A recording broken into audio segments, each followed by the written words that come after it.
प्रमेय है ना, वो सारी की सारी प्रमेय में लिखवाता चल रहा हूँ और हम लिखते चल, जो जो जहाँ पे यूज होगी उस हिसाब से यूज कर लेंगे। ठीक है, दो समरूप ट्रायंगल हैं, पहला है ये वाला ABC और दूसरा ट्रायंगल है ये। इस ट्रायंगल का नाम है DEF। अब ये मान रहे हैं कि ये वाला ट्रायंगल छोटा है, ये वाला ट्रायंगल कैसा है, बड़ा है। और बड़ा है तो हम एक लाइन और ड्रॉ कर दे रहे हैं, ये वाली, ये लाइन ड्रॉ कर दे रहे हैं, इसको नाम दे दे रहे हैं हम P से। अब हम बोल रहे हैं कि ये वाला और ये वाला दोनों जो PQ से ये जो PQD बन रहा है ना, ये दोनों के दोनों कैसे हैं, बराबर है ना। पहले ये वाला जो ट्रायंगल था ये छोटा था और ये वाला ट्रायंगल कैसा है, बड़ा है, तो हमने बीच में से एक लाइन ड्रॉ कर दी।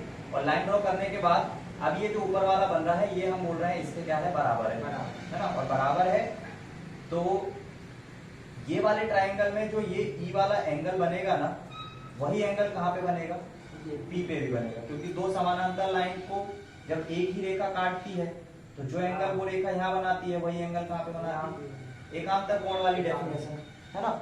तो वही एंगल ये कहाँ पे बनाएगी, यहाँ पे भी बना रही है। तो इसीलिए जो ऊपर वाला ट्रायंगल बनेगा और जो नीचे वाला ट्रायंगल है, दोनों के दोनों समरूप, दोनों के दोनों समरूप कैसे, एंगल से समरूप है ना। इसके भी एंगल वही होगा जो इसका होगा और इसका जो होगा वो यही होगा और दोनों का एक कॉमन एंगल होगा जो कि ये डी वाला होगा। तो हम लोग क्या बोल सकते हैं, पहले वाले में PQ जो है वो पैरेलल है किसके, EF के। तो हम उस डेफिनेशन से बोल सकते हैं कि D से लेकर P तक का डिस्टेंस बटे P से लेकर E तक का डिस्टेंस बराबर होगा D से लेकर Q तक का डिस्टेंस और Q से लेकर F तक का।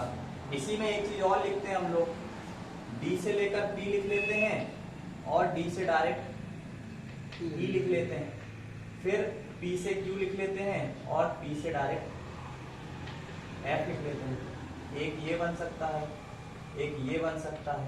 और समरूपता का अगर दोनों ट्रायंगल में लगाएं कि ये वाला ट्रायंगल का ये वाला एंगल और इसका ई वाला एंगल अगर दोनों बराबर है तो उस कंडीशन पर भुजा AB का उसकी भुजा DE से अनुपात बराबर होता है इसकी भुजा कौन सी वाली, BC का उसकी EF से अनुपात, है ना। तो एक इक्वेशन ये निकल के आती है, एक इक्वेशन ये भी निकाल सकते हैं, भुजा AB का अनुपात AC के साथ, और सॉरी AB का अनुपात उसकी DE से बराबर उसकी ये वाली की AC और उस तरफ वाले की DF, ये भी क्या होंगे, बराबर होंगे, है ना। यहाँ से A से C लिया है तो वहां पे D से F लिया है, इक्वेशन नंबर 4। तो यहाँ से इन दोनों को और इसको देखेंगे तो हम ये भी बोल सकते हैं B से लेकर C तक का डिस्टेंस और E से लेकर F तक का डिस्टेंस, B से C और E से F बराबर होगा A से लेकर C तक का और D से लेकर F तक का। ठीक है, तो इक्वेशन नंबर 5। इस पूरी इक्वेशंस को हम लोग निकाल के अगर लिखेंगे तो AB का अनुपात किसके साथ, DE के साथ बराबर होगा BC का अनुपात किसके साथ, EF के साथ और AC का अनुपात किसके साथ, DF के साथ। हाँ, ये तीनों के तीनों। तो हम लोग किसी भी एंगल में किसी भी भुजा को किसी भी एंगल को एक दूसरे के अनुपात में रख सकते हैं। अब जैसे कि ये वाला एंगल पता है और ये वाला पूछ लिया तो यहाँ पे हम बोलते हैं कि एंगल B बराबर है किसके, एंगल E के। तो जो वैल्यू ये होगा वो ये होगा, ये जो ये होगा वो ये होगा, ये और ये सब सेम।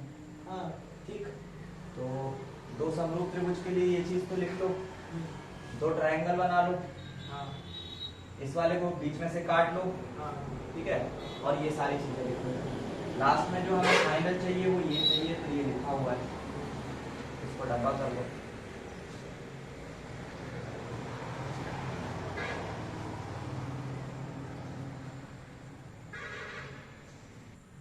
ठीक, तो ये समरूपता वाले क्वेश्चन में तो अभी कोई प्रॉब्लम नहीं है, इनमें तो एंगल्स को इक्वल करना है। एंगल्स को इक्वल करने के बाद इक्वल क्या वो तो देगा ही इक्वल, हमें तो सिर्फ उनकी भुजाओं का अनुपात लेना है। ठीक है, अब एक चीज क्या आएगी कि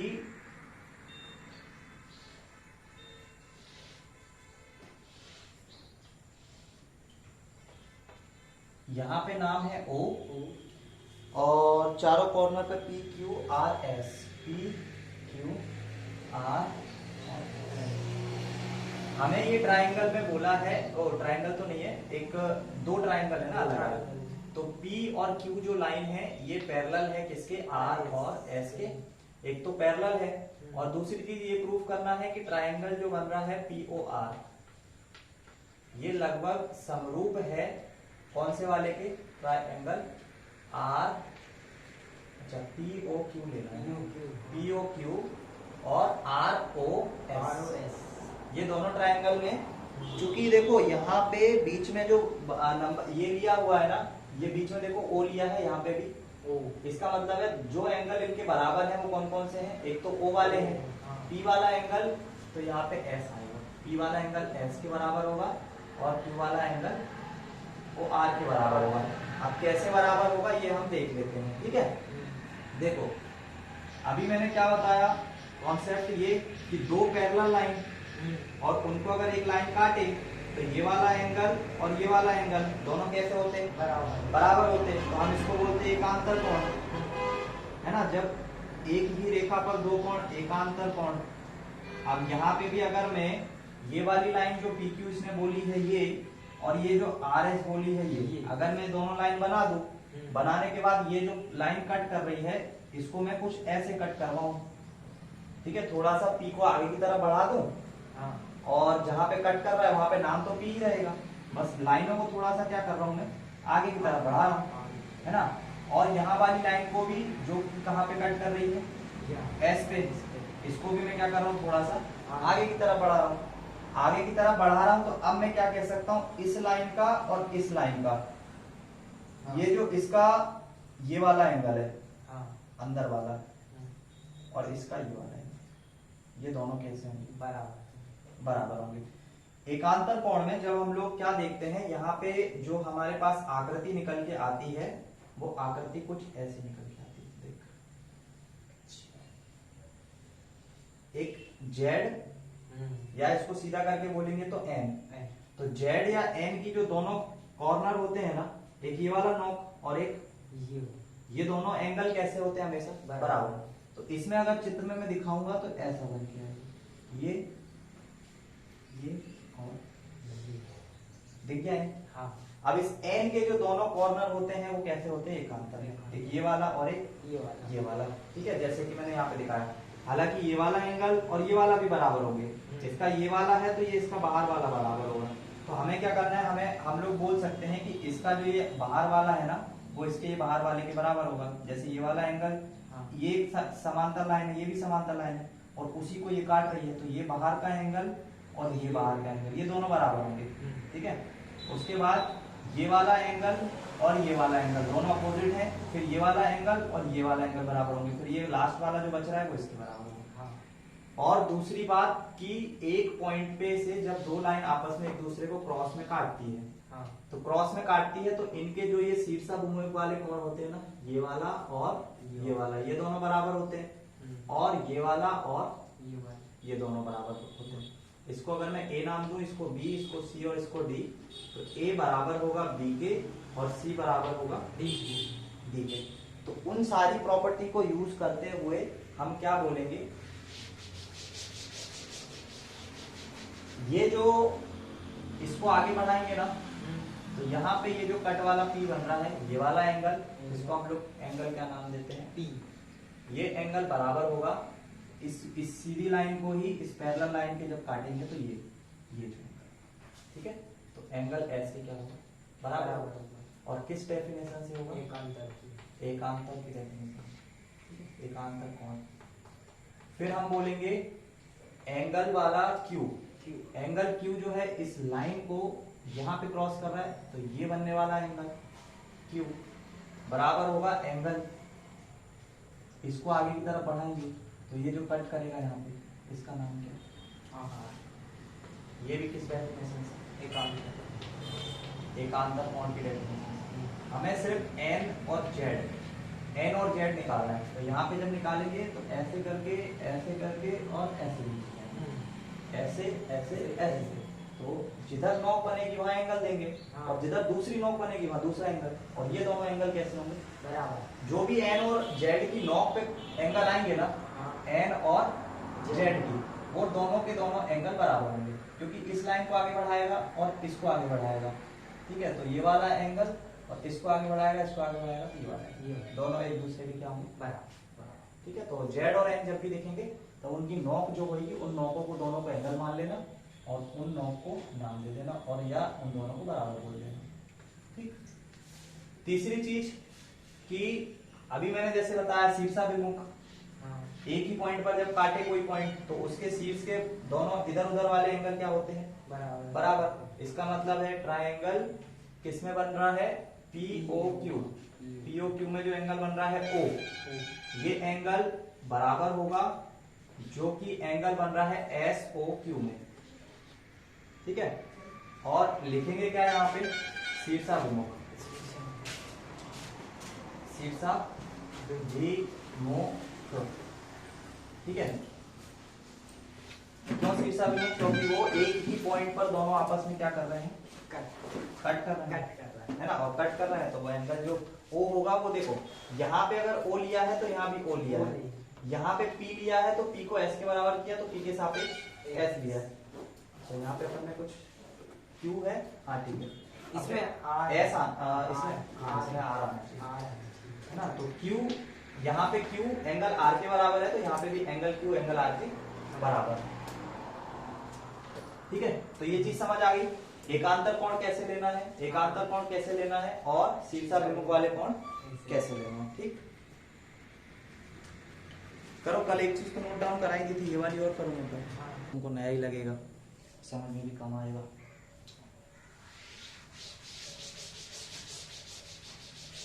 तू लेट तो हो जाता है? खाना खाने में। खाना खा रहा था? हाँ, खाना खाने में ही लेट हो जाता हूँ। ये सब ये खाना खाता जल्दी जल्दी खाया करता है। बुक तो है ना? हाँ, बुक तो है। थोड़ा सा उसमें देखना, क्योंकि यहाँ पे क्या है, चित्र में थोड़ा सा ऐसा है कि वो समझने में आसानी होगी बुक से देखने में। तो ये 80 डिग्री का कोण है यहाँ पे, यहाँ पे 60 डिग्री का कोण है, और B यहाँ पे पॉइंट है, यहाँ पे C पॉइंट है, और ये वैल्यू 3√3 दी है, ये वाली 6 दी है, ये वाली 3.8 दी है, और बाकी कुछ नहीं दिया इसमें।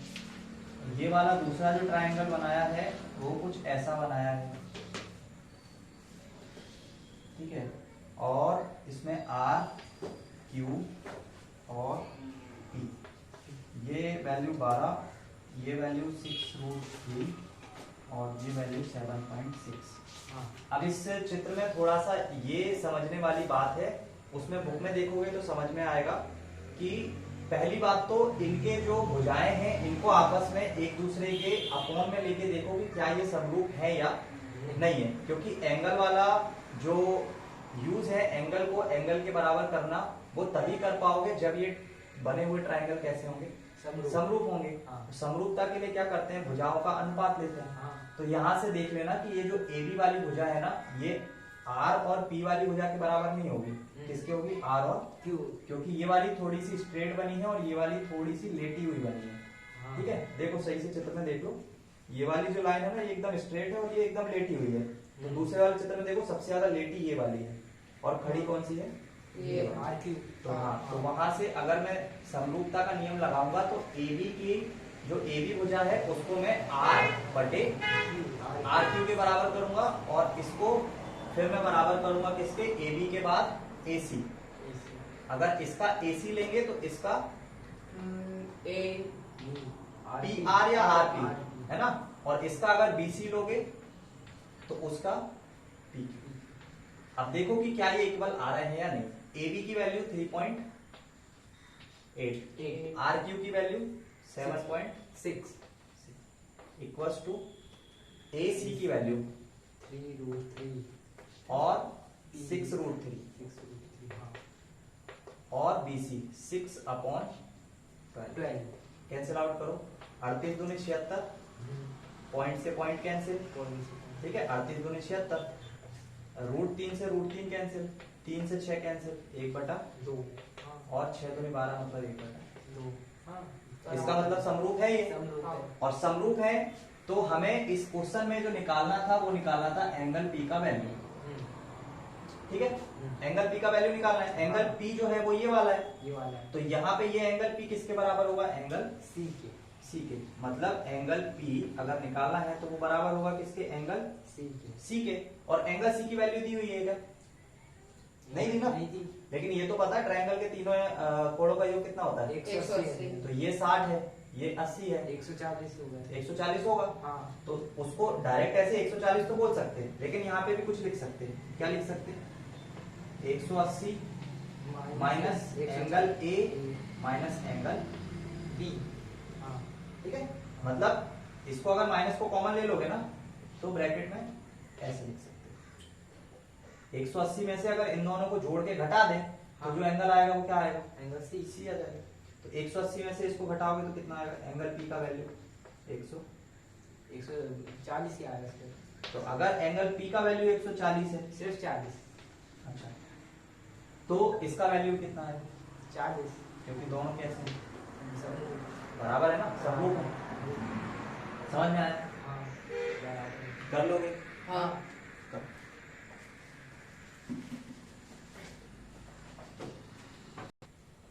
है ना। 90 सेंटीमीटर की लंबाई वाली एक लड़की, ठीक है, बल्ब लगे एक खंबे,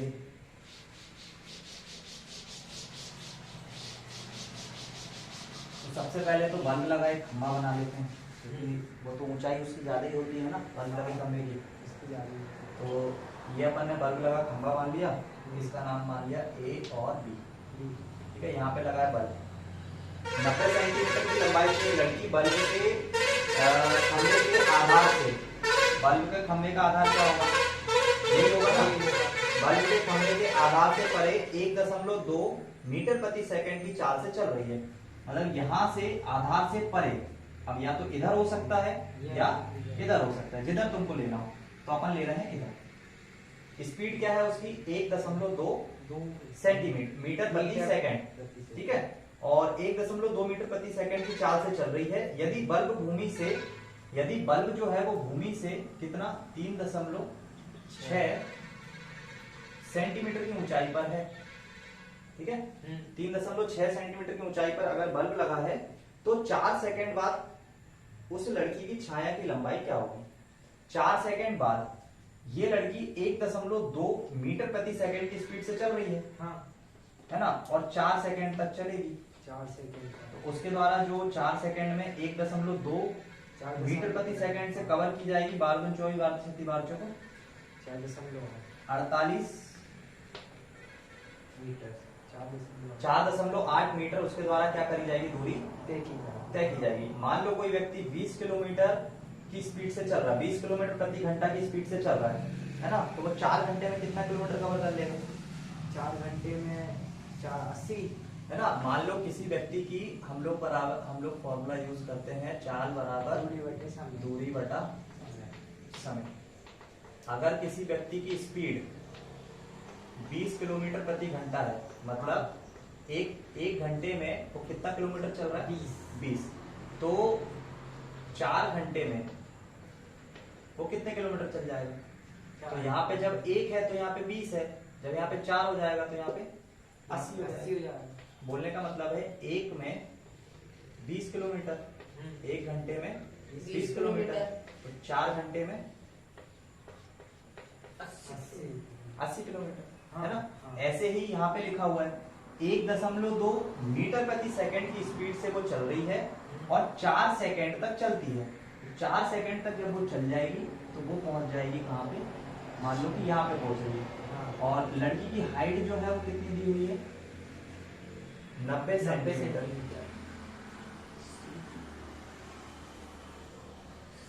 ठीक है, तो ये लड़की की जो हाइट है ना यहाँ से ऊपर तक, ये पूरी पूरी 90 है। उसको नाम दे रहे हैं सी और डी। ठीक है, तो खंबे से ये लाइट आ रही है। हाँ। लाइट आएगी, ऊपर भी जाएगी, लेकिन हमें इतने एरिया से मतलब, तो इसके द्वारा जो छाया बनेगी वो कुछ ऐसी बनेगी। ये पूरी 90 सेंटीमीटर हो गया। हाँ। ये जो नाम दिया है ये दिया है सी और डी, और ये वाला लास्ट है नाम है ई। अभी अपने मन से भी दे सकते हैं, अभी फिलहाल अपन बुक से कर रहे हैं तो बुक का नाम दे दिया। अगर कोई क्वेश्चन करेंगे तो अपने नाम से अपने हिसाब से सारे नाम अपन दे सकते हैं, ठीक है। खंबा और आधार हमेशा 90 डिग्री के एंगल पे होता है, तो लड़की जो आधार जमीन पे जब चलेगी तो उसका और जमीन के बीच जो एंगल होगा वो 90 डिग्री। ये वाली लाइन और ये लड़की दोनों एक दूसरे के पैरेलल हैं। हाँ, पैरेलल है तो ये वाला एंगल और ये वाला एंगल दोनों क्या होंगे, बराबर होंगे। हाँ। और ये वाला एंगल इसके लिए भी कॉमन है, बड़े वाले त्रिभुज के लिए। हाँ। और इस CDE के लिए भी ये वाला एंगल क्या है, कॉमन। कॉमन है। इसका मतलब समरूपता लगेगा, हाँ, है ना। जिस हिसाब से हम लोगों ने चित्र ड्रॉ किया, हमको ये चीज तो समझ आ गई कि यहाँ पे समरूपता लगेगा, ठीक है। थोड़ा सा यहाँ पे कंफ्यूजन है, ये 3.6 सेंटीमीटर बहुत कम होता है और वो 90 सेंटीमीटर है। लड़की की हाइट कुछ ज्यादा ही समझ आ रही है, हाँ।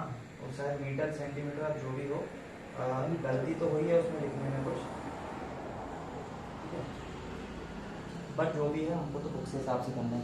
लड़की की हाइट 90 सेंटीमीटर बहुत ज्यादा हो गया, 3.6 सेंटीमीटर बहुत कम हो गया। या तो मीटर होता है मीटर। और वो सेंटीमीटर होता, लेकिन उसने ऐसा नहीं लिखा ना, 3.6 सेंटीमीटर ही है। सेंटीमीटर बहुत छोटा होता है, ठीक है। तो ये मिटा दे रहा हूँ मैं अभी, ये तो कोई काम का नहीं है। हाँ, यहाँ से यहाँ तक का जो डिस्टेंस है वो कितना हो जाएगा, 4.8 मीटर। हमें छाया निकालनी है कि लड़की द्वारा कितनी छाया बन रही है, तो ये हम क्या मान लेंगे, ठीक।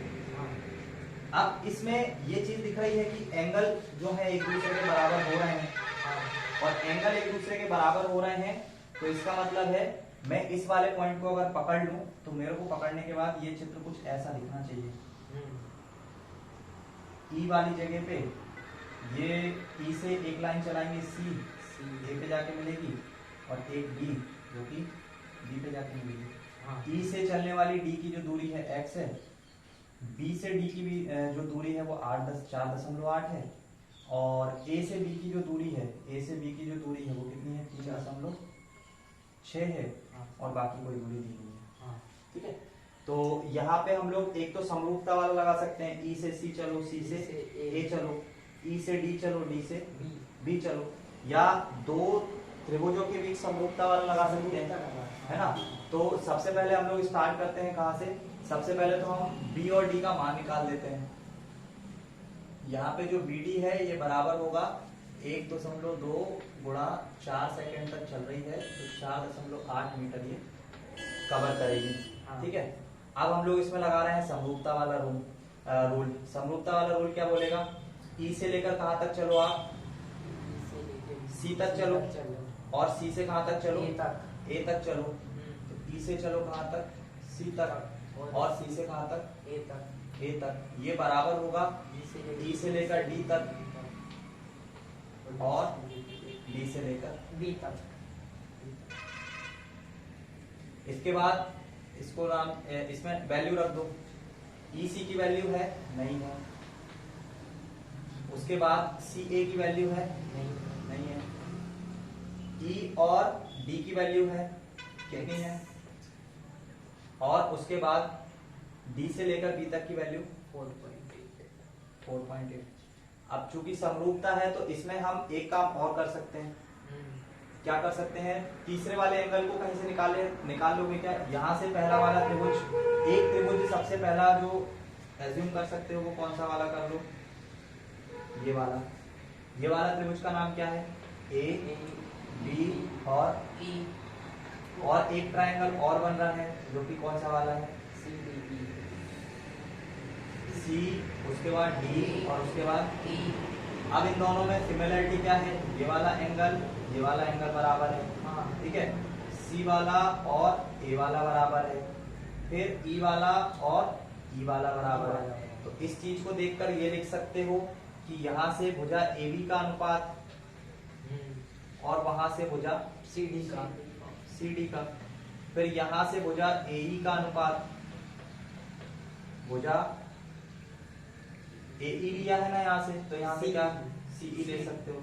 अब अपन वो चीज नहीं लेंगे जो अपने पास है नहीं, CE का मान है क्या, नहीं है, तो अपन यहाँ पे ये वाला अनुपात लेंगे, अपन यहाँ पे अनुपात कौन सा ले लेंगे, नीचे वाला। तो इस वाले का जैसे AB लिया है ना ये वाले का, तो इसका BE ले लो, तो उसके साथ इसका क्या ले लो, डी से ई है ना।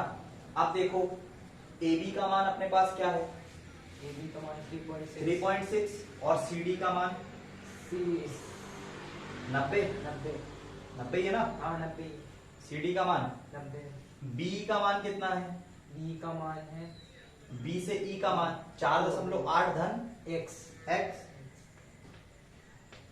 और डी का मान कितना है x x। ठीक है, उसको मिटा दे रहा हूं, इस वाले चित्र को वहां पे बना दे रहा हूं, ये दोनों चित्रों को यहीं बना दे रहा हूं ना, तुम भी बना देना कॉपी में। पहला वाला एंगल ए बी और ई, और दूसरा वाला ट्रायंगल यहाँ पे ई, यहाँ पे सी और यहाँ पे डी ये बराबर ये बराबर ये बराबर और ये और ठीक है, और वैल्यूज सारी लिखी हुई है तो वहीं से मैं सारी चीज लिख दिया हूँ यहाँ पे। ये चित्र तुम लोग बुक से बना लोगे तो यहाँ से मिटा दो, हाँ मेरे को ये सॉल्व करके दिखाना है, या पहले लिख रहे हो चित्र बना लो, थोड़ा सा लिख लो, फिर इसके आगे में करना कुछ नहीं है, इस पॉइंट से इसके नीचे 0 आ जाएगा हाँ और 36 से 900 को काटना है, हाँ फिर x का ऊपर यहाँ मल्टीप्लाई, इस 900 का यहाँ मल्टीप्लाई। ठीक है, कर लो पहले चित्र बना लो, पहले करवाई हमने चित्र बना लो। इसमें मेरे को लग रहा है वो कहीं ना कहीं सेंटीमीटर मीटर में गलती है।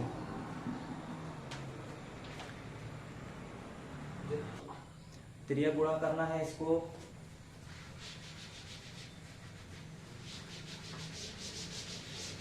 ठीक है। ये जो 3.6 है वो अपना कैसा है, मीटर में है, और ये जो 90 है वो सेंटीमीटर में है। तो उसको हम लोग क्या करेंगे, 3.6 जो है मीटर में है, ये वाली वैल्यू भी अपनी मीटर में आई थी तो हाँ। इसको भी मीटर में ही चेंज कर लेते हैं। तो 90 को हम लोग भाग दे देंगे 100 से, ठीक है, 90 को 100 से भाग दे देंगे तो ये सेंटीमीटर है ये चला गया मीटर में। 4.8 को ऐसे ही का ऐसा, x भी वैसे ही और x भी, यहाँ पे ये 0 से 0 कैंसिल, हाँ ठीक है। अब ये चाहो तो 10 को ऊपर ले जाके इसमें 3.6 में गुणा कर दो, तो ये हो जाएगा 36/9 बराबर 4.8 धन x बटा x, 9 चौको 36, ये x का वहां गुणा कर दो तो कितना आ जाएगा, 4x बराबर 4.8 धन x, ये x को यहाँ पे लाके माइनस कर दो, कितना बचेगा 3x 3x बराबर 4.8। अब x बराबर 4.8 बटा 3, तो 3 से 3 एकम 3, 3 6 18, ठीक है। ये वैल्यू मीटर में है और ये वैल्यू भी मीटर में है, तो आंसर क्या है, तो x मतलब उसने जो छाया बनेगी उसकी वो कितने मीटर की बनेगी, 1.6 मीटर।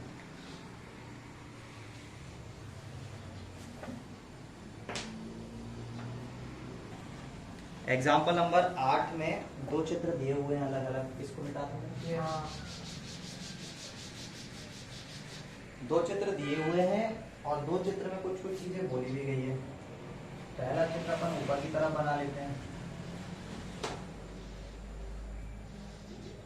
और ये मध्य से काट रही है लाइन, ठीक है। यहाँ पे उसने लिख के भी दिया ये चीज कि ये जो CM और RM, इसका नाम है जैसे कि AM, A, उसके बाद M और उसके बाद B, और यहाँ पे C, और ये वाला ट्रायंगल उल्टा बना हुआ है, यहाँ पे भी एकदम मिडिल से लाइन है, और QME, ये वाला नाम है R। इस पूरे चित्र में देखो इसने जो चीज बोली है, CM और RM क्रमशः ABC और PQR की क्या है, माध्यिका है, और अगर ये जो RN है ये QP की माध्यिका है और CM जो है ये AB की माध्यिका है। इसका मतलब है ये वाला जो जगह पे पॉइंट है, ये पॉइंट यहाँ से लेकर यहाँ तक की दूरी बराबर होगी यहाँ से लेकर यहाँ तक की दूरी। तो हम इसको ऐसा बोल सकते हैं कि AM बराबर MB, AM बराबर MB बोल सकते हैं, या AB को हम बराबर कर सकते हैं 2AM, हाँ कर सकते हैं, क्योंकि A से लेकर B तक का जो पूरा दूरी होगा वो किसी भी इसका या तो 2 गुना कर दो या इसका 2 गुना कर दो, हाँ उसके बराबर होगा, हाँ। ठीक है। तो ये चीज हम अभी आगे चल के बताएंगे। अब इतना तो देख लिया कि इन दोनों ट्राइंगल में ये चीजें बोली है कि MC जो है यहाँ पे ये AB का मध्य बिंदु है और RN जो है ये QP का मध्य बिंदु है, और मध्य बिंदु है तो कंफर्म है दोनों के बीच की जो दूरियां होंगी इधर से उधर वो दोनों बराबर होंगी, ठीक है। और दूसरी चीज बोली है कि यदि ABC जो ट्राइंगल है ये समरूप है PQR के, ट्राइंगल ABC अगर ये समरूप है ट्राइंगल PQR के, तो ये क्वेश्चन में ही इसने बोला है। अगर ये चीज बोली है इसका मतलब हम बोल सकते हैं कि एंगल जो A है वो बराबर है एंगल P के, एंगल A एंगल P के बराबर, क्योंकि यहां से देखोगे तो एंगल B बराबर होगा एंगल Q के, B और Q बराबर है। हाँ। तो देख लो B कहाँ पे है, ये रहा, और Q कहाँ पे है, ये रहा। उसके बाद एंगल C बराबर है एंगल R, एंगल C और एंगल R दोनों कैसे हैं, बराबर है, ठीक है। ये चीज बोलने के बाद क्या बोल सकते हो, दो ट्रायंगल जब समरूप होते हैं तो उसका मान लो कि तुमने लिया A से लेकर B तक का डिस्टेंस, ठीक है, A से लेकर B तक का मतलब आधार का, तो यहाँ पे Q से लेकर क्या लोगे, P तक का डिस्टेंस। फिर A से लेके मान लो तुमने ले लिया C, तो नीचे वाले में A वाला एंगल किसके बराबर है, P के, तो P से लेकर कहां तक लोगे, R तक लोगे। फिर B से लेकर C लेने वाले हो, तो B से C अगर लिया है तो B से C B एंगल किसके बराबर है, तो Q से लेकर कहां तक, R तक लोगे, ठीक है। ये चीज लिख सकते हैं इसके बारे में। हालांकि क्वेश्चन में इसने हमसे बोला है कि कुछ कुछ चीजें प्रूफ करके देना है, जैसे कि प्रूफ करके दो एंगल ट्राइंगल AMC जो है ये समरूप आ रहा है ट्राइंगल PNR के, ये हमें प्रूफ करके देना है कि ट्राइंगल AMC जो है AMC ये ट्राइंगल PNR के बराबर होगा, समरूप होगा। तो वो तो स्वाभाविक सी बात है, जब इसने यहाँ पे माध्यिका काटी है तो ये C एंगल दो भागों में बटा होगा, आधा इधर आधा इधर। ये माध्यिका है तो कंफर्म है ये इस पर लंबवत होगी, ये माध्यिका है तो ये भी इस पर लंबवत है, तो मतलब M एंगल जो बन रहा है वही एंगल N बनेगा। जो एंगल A है वही एंगल क्या है, P है, क्योंकि ये इसने पहले ही बोल दिया कि ABC और PQR दोनों बराबर है। फिर बचा R एंगल, तो R एंगल और ये C एंगल पहले से ही बराबर है, R और C, बस इनका क्या कर दिया इनने यहाँ पे आधा कर दिया। तो आधा करने के बाद वो तो आधा उतना उसी में टूटेगा, आधा इधर भी टूटेगा, ठीक है।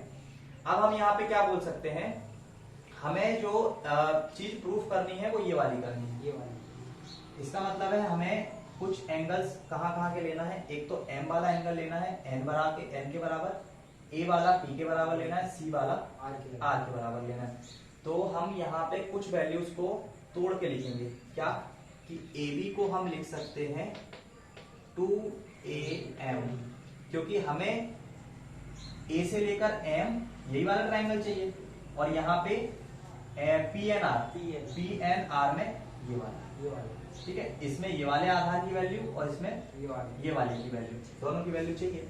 तो हम क्या करेंगे, AB को हम लोग लिख सकते हैं, AB को हम लिख सकते हैं 2AM, और NP को हम लिख सकते हैं, NP को हम लिख सकते हैं, या NP नहीं PQ, या QP को हम लिख सकते हैं 2PNP या PN, जो भी, ठीक है। अब देखो इस QP की जगह पे और इस AB की जगह पे यहाँ पे लिख सकते हैं 2AM, इसको समीकरण नंबर 1 नाम दे दो। इस AB की जगह पे 2AM लिख सकते हैं, और इस QP की जगह पे 2NP लिख सकते हैं। ये वैल्यू को बराबर कर देंगे। अब इस वैल्यू को बराबर करोगे ना तो ये Q को आने ही मत दो, Q को इसलिए मत आने दो क्योंकि हमें AMC चाहिए और PNR चाहिए। AMC किस किस को लोगे, AC वाले को ले लो और PR वाले को ले लो, क्योंकि हमें BC और QR चाहिए ही ना, Q चाहिए नहीं ना। क्यों नहीं चाहिए, क्योंकि इस वाले में भी Q नहीं है और इसमें भी Q नहीं है, और B और C है क्या, इसमें नहीं है, सिर्फ C है, B है क्या, नहीं है। लेकिन इसमें देखो A और C है, AC है, PR है, PR, हम यही वाले एंगल को उठाएंगे, किसको, AC को और PR को, क्योंकि हमें क्या करना है, हमें इन दोनों ट्रायंगल को समरूप दर्शाना है। तो इन दोनों ट्रायंगल को अगर समरूप दर्शाना है तो हम जो वैल्यूज लेंगे या जो भुजाओं के अनुपात लेंगे वो सिर्फ उन्हीं वाले एंगल के लेंगे जिनको हमें समरूप दर्शाना है। 2 से 2 कैंसिल, तो AM का जो अनुपात है NP के साथ ये अनुपात में है AC का PR के साथ। हाँ देख लो, A से लेकर M तक का वैल्यू, A से लेकर M तक का वैल्यू अनुपात में है P से लेकर N तक, ये देख लो। और A से लेकर C तक का वैल्यू अनुपात में है P से लेकर R तक का वैल्यू। तो इसका मतलब है ये जो ट्रायंगल AMC जो है ये समरूप है किसके, ट्रायंगल PNR। अब ये चीज ऐसे भी नहीं मतलब कि दर्शाना है तो अपने को जरूरी है कि यही सब कुछ करना है, अपन पहले ही समझ गए। जब ये चीज बोली है ना, इसको देख के तुम समझ गए, ये चीज जब बोली थी ना इसको देख के समझ गए हो। A P के बराबर है, B Q के बराबर है, C R के बराबर है, और यहाँ पे R को आधा कर रहे हैं, यहाँ पे C को आधा कर रहे हैं, बस आधा ही कर रहे हैं। बाकी एंगल्स में कोई चेंजमेंट होगा क्या? B वैसे का वैसा रहेगा, A वैसे का वैसा रहेगा, बस इनका क्या हो गया, आधा आधा हो गया। तो आधा आधा होने से ट्रायंगल थोड़ी चेंज हो जाएंगे, ट्रायंगल तो समरूप ही रहेंगे ना। अगर ये पूरा एक बड़ा ट्रायंगल अगर समरूप है, इसको दो अलग अलग भागों में तोड़ दोगे तो एंगल ये वाला दोनों सेम है, और इस वाले एंगल को आधा कर दिया तो जो आधा होगा वो इसके लिए भी आधा होगा और इसके लिए भी आधा होगा। दो एंगल तो अभी भी सेम है ना, और तीसरा भी सेम हो गया। 30 का आधा ही 15 करा ना, तो यहाँ भी 15 हो गया और यहाँ भी 15 करा। तो ये वाला एंगल बराबर, ये वाला एंगल बराबर, ये 30 का हो गया आधा, मतलब ये भी 15 और ये भी 15, मतलब दो ट्रायंगल एक साथ आ गए, एक साथ आ। और वहां यहीं पे ये भी कंडीशन, ये भी एंगल बराबर, ये भी एंगल बराबर। इस वाले एंगल ने इसको काटा है, अगर मान लो ये 60 है तो इधर भी 30 जाएगा और इधर भी 30 जाएगा। तो ये वाला 30 वाला एंगल ये पूरा समान, और ये वाले भी एंगल समान, क्योंकि यहाँ पे एक एंगल 90 बनेगा, एक ये Q बनेगा और एक ये R बनेगा, एक ये P बनेगा, एक ये R बनेगा। तो वापिस से ये वाला ट्रायंगल, ये वाला, ये दोनों एक दूसरे के क्या रहेंगे, हमेशा समरूप ही रहेंगे। बस हमें तो थोड़ा सा इसको क्या करके दिखाना है, प्रदर्शित करके दिखाना है कि कैसे होंगे। ठीक है, तो कुछ इस तरीके से हम लोग प्रदर्शित इसको कर सकते हैं। करो इसको नोट डाउन।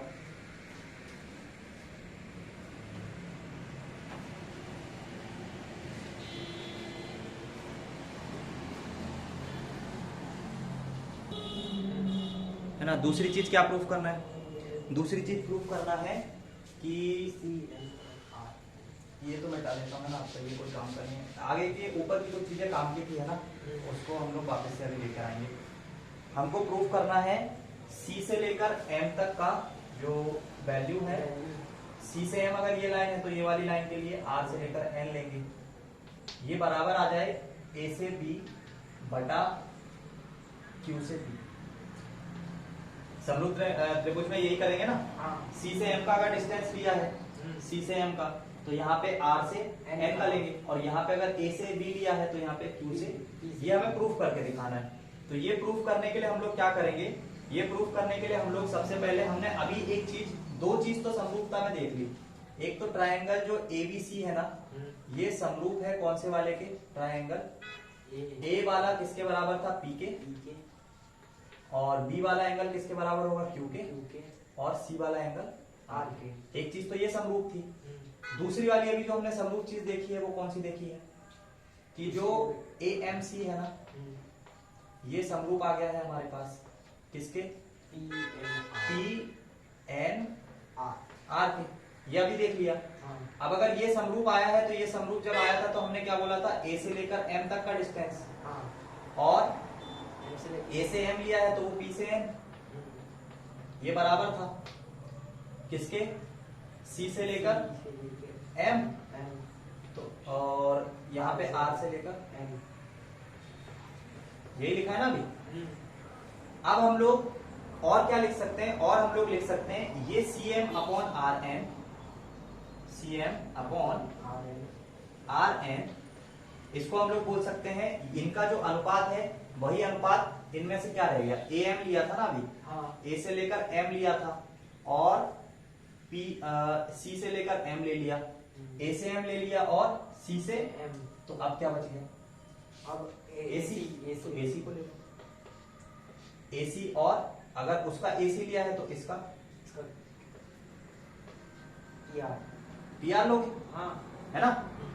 और अगर ये AC लिया है और अपॉन में PR लिया है तो फिर इस वाले को बराबर कर सकते हो बड़े वाले एंगल के, है ना। AC और PR जो है यहाँ पे, AC जो है ये वाला है, PR ये वाला है, तो इसको फिर इन दोनों के बराबर कर सकते हैं। या मैं डायरेक्ट क्या बोलना चाहूँ कि अब ये जो चीज है ना, इसको मैं ऐसे लिख सकता हूँ AB बटा PQ। बताओ देख के लिख सकते हैं या नहीं? और अगर ये लिख सकते हैं तो ये किसकी वजह से लिख सकते हैं? अगर मैंने AC को PR के अनुपात में लिया है और AB को PQ के अनुपात में लिया है, तो ये किस प्रॉपर्टी से लिया है? की वजह समान अनुपात में। समान अनुपात में तो है, लेकिन किस किस ट्राइंगल के बीच में ये बात करेंगे? ये वाली जो बात है, ये किन दो ट्राइंगल के बीच में करेंगे? AC PR AB PQ। और इसको सिंप्लीफाई में कर देता हूं, ठीक है? और सिंप्लीफाई कैसे कर देता हूं मैं? और इसको सिंप्लीफाई में कर देता हूं। AC ले लिया मैंने, AB ले लिया, अब मैं BC ले सकता हूं और QR ले सकता हूं। अब बताओ, अगर ये चीज मैंने लिखी है तो इसको देखकर किस वाले ट्राइंगल्स को, किन दो ट्राइंगल को समरूप बताओगे इस चीज को देख के? एक ABC और एक PQR। ABC और PQR बड़े बड़े ट्राइंगल्स को बोल के ना ये बात बोलोगे हाँ कि BC और QR का अनुपात भी बराबर होगा। बराबर। किस प्रॉपर्टी से? ये वाली प्रॉपर्टी। वाले प्रॉपर्टी। हाँ और अगर ये बराबर हैं तो इसका मतलब है, देखो AC बटा PR CM बटे RN के बराबर था, हाँ। CM बटे RN AM अपॉन PN के बराबर था। हाँ। तो फाइनली ये वाला जो है ये पूरा इसी के बराबर तो आ गया, आ गए। है ना? क्योंकि देखो चलो उल्टा, ये इसके बराबर, हाँ ये इसके बराबर, तो फाइनली ये डायरेक्ट इसके बराबर। इसके बराबर। इट मींस A से लेकर M तक का डिस्टेंस और P से लेकर N तक ये बराबर आ गया A से B और B से Q। यही प्रूफ करना था ना? करा ये प्रूफ? यही प्रूफ करना था ना? C से, अच्छा C से M, C से हाँ ठीक है ना? अभी भी वो तो CM अपॉन RN, तब भी ये भी बराबर ही होगा ना किसके? हाँ, AB अपॉन BQ। ये देखो C अपॉन AC अपॉन, तो इसको और इसको बराबर कर दो। हाँ ठीक है? कहीं से भी कर लो, बराबर ही करना है तुमको तो। बराबर। CM upon RN। RN, ठीक, ये कर दिया प्रूफ। करो इसको नोट डाउन।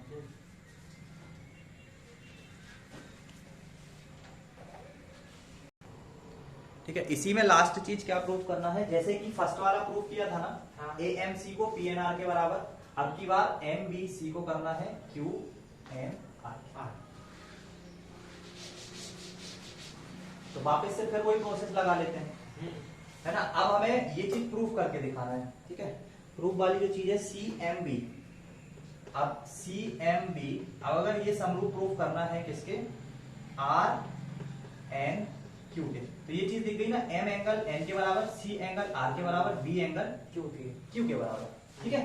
तो ये चीज प्रूफ करना है। प्रूफ करना है तो सबसे पहले हमें जो चीज की जरूरत पड़ेगी वो सबसे बड़े बड़े ट्राइंगल, जो कि इसने हमसे पहले बोला था कि ABC जो है ये समरूप है किसके? ट्राइंगल PQR के। तो अगर ये बराबर है तो इसका मतलब है भुजा AB का A से B का, A का B का अनुपात और भुजा QB का अनुपात बराबर होगा कौन सी वाली भुजा? A से लेकर C, अभी नहीं, A से लेकर C, A से C तो यहाँ पे P से R। अब ये चीज का कंफ्यूजन होता है, मैंने AC लिया है, तुम कभी Q और R ले सकते हो। हाँ तो ये QR इसलिए नहीं लोगे, A लिया है तो A के सापेक्ष यहाँ पे कहां से स्टार्ट करोगे?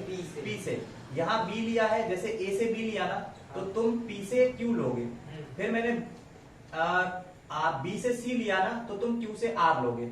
अगर मैंने A को डायरेक्ट C से मिलाया है ना, तो तुम यहाँ पे P को किससे मिलाओगे? R से। ऐसे करके मिलाते हैं, ठीक है? अब मैंने AC ले लिया, अब यहाँ पे मैं BC ले सकता हूँ, और BC के अपॉन में क्या आएगा? देखो ये B और C, यहाँ से ये दोनों साथ में है ना, तो यहाँ पे ये देखो ये दोनों साथ में, ठीक है? अब इस प्रॉपर्टी का यूज करके हमको क्या करना है? हमको ये बराबर बताना है। तो बराबर बताने के लिए हमें क्या करना पड़ेगा? हमें यहाँ से वापस से ये वाली जो डिस्टेंस है इसको 2 के रूप में लिखना पड़ेगा। जैसे कि हम AB को लिख सकते हैं 2M, और यहां से QB को हम लोग लिख सकते हैं, ये वाले के बराबर करना है, तो 2QN। इनको उठा के यहाँ पे रख दो। AB का वैल्यू 2MB और QB का वैल्यू 2QN बराबर। अब यहां से कौन सा उठाओगे? यहां से कौन सा वाला उठाओगे? देखो यहां से सी है तुम्हारे पास, एम है तुम्हारे पास, बी है। सी है, एम है और बी है। तो यहाँ पे ए आ रहा है, ए चाहिए क्या? ये वाले को बराबर करोगे क्या? नहीं करोगे ना। ए और सी आ रहा है, इसमें ए सी है तुम्हारे पास? नहीं है। इसमें है ए सी, तो ले सकते हो क्या? पी आर लेना है, पी आर है। नहीं है, पी आर नहीं अब बी और सी देखो, हाँ है हाँ है क्यू आर, है तो उन्हीं को लोगे ना। तो बी से सी लोगे और क्यू क्यू से, से आर हाँ दो से दो कैंसिल, ये हो और गया। एम बी बटा अगर क्यू एन आ गया बराबर किसके? BC बी सी बटा क्यू आर के। तो यहाँ पे आके बोल सकते हो कि ट्राइंगल सी एम बी समरूप होगा ट्राइंगल आर एन क्यू ये भी हो गया प्रूफ। हाँ लास्ट था ये, खत्म। ठीक है, अब प्रश्नावली करना है तुमको।